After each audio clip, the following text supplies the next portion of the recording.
Psikologu në shkolla është tepër i rëndësishëm për çdo nxënës, teksa numri i psikologëve në institucionet arsimore vitet e fundit të shëritur ndjeshëm, duke qenë prezent në shumicën e tyre.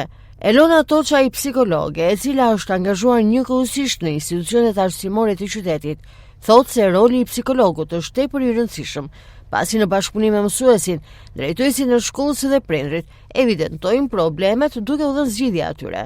Pjesë më të madhe të shkollave të Vlorës funksionon psikologu dhe është atashuar një psikolog në çdo shkollë. Dhe jo vetëm psikologu, por gjithashtu është edhe punonjësi social, bashkalidhur edhe me oficerin e sigurisë, që janë aty të pranishëm, që në momentet e para të zhvillimit të procesit mësimor deri në përfundim të procesit mësimor. Roli i psikologut është pa diskutim shumë i rëndësishëm, sidomos në shkolla, sepse së bashku me mësuesët kujdestar dhe me drejtuesit e shkollës, të institucionit, janë ata të cilët e evidentojnë problemin, e analizojnë, e shqyrtojnë dhe japin zgjidhje në bashkëpunim gjithmonë me prindin. Janë këta faktorë të cilët e bëjnë atë fëmijë të jetë i suksesshëm në fund të ditës dhe të marrë zgjidhjen e atij problemi që mundet të ketë. Psikologe Elona Toçaj sqaron edhe disa prej problematikave që hasen çdo ditë tek adoleshentët brenda apo jashtë dyerve të shkollës. Sipas psikologes Toçaj, problemet vijnë nga familja dhe transmetohen më pas në shkollë.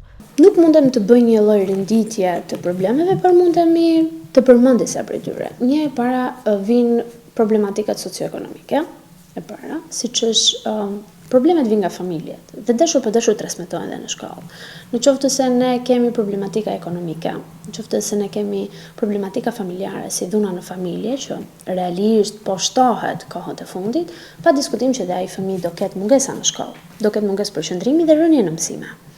Do ketë një gjendje emocionale jo të qartë, mund të ketë dhe sjellje agresive. Ndërkohë që këto sjelljet agresive mund të ketë në mënyrë të vazhdueshme duke bullizuar një shok tjetër. Pra janë një sër problematikash të cilat ne nuk mundemi t'i ndajmë dhe t'i rendisim. Kjo është më pak apo kjo është më shumë? Jetojmë në një komunitet sa të dashur, po aq edhe të ashpër. Kështu që janë të gërshituara të gjitha. Nxënësit të cilët kanë probleme apo shfaqen në gjendje mendore dhe emocionale të rënduar, Toçaj thotë se ata e pranojnë ndihmën e psikologut, pasi nxënësit e shohin psikologun si pjesën e stafit që është çdo ditë aty, e kanë besim tek ai. Përgjithsisht e pranojnë në shkollë, sepse psikologu siç thash është atashuar çdo ditë atje. Normalisht është bërë pjesë e stafit, normalisht ka një zyrë të vetën dhe normalisht ata e dinë se ku është. Dhe dashur pa dashur përballen për ditë, çdo ditë dhe kërkojnë ndihmën. Ndoshta nuk vinë me idenë që shiko se un kam atë problemi dhe dua të ta them ty, por nëpërmjet një bisede të rrjedhshme e nxjerrin problemin dhe e marrin ndihmën.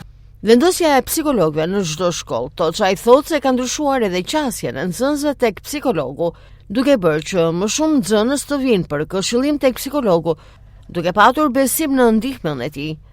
Për ai shkollë sa psikologu është në çdo shkollë, edhe qasja ka ndryshuar. Ai nxënësi e di që është aty. Ai nxënësi e ka marrë zgjidhjen e problemit dhe normalisht, duke qenë se jemi në një shoqëri e vogël, ajo besimi që ti krijon me nxënësin, me klientin, i thot dikujt, i thot një shoku apo dikujt tjetër dhe normalisht del mendimi pozitiv që psikologu është aty. Edhe atë që unë tregova nuk ja tha dikujt, nuk më nxori atë sekretin, le të themi, por më ndihmoi. Dhe normalisht krijohet bindje që po psikologu është aty dhe po psikologu më ndihmon. Ndërkohë prania e psikologut në shkolla po zgjerohet edhe në njësitë administrative, kryesisht në fshatrat që përfshihen ato.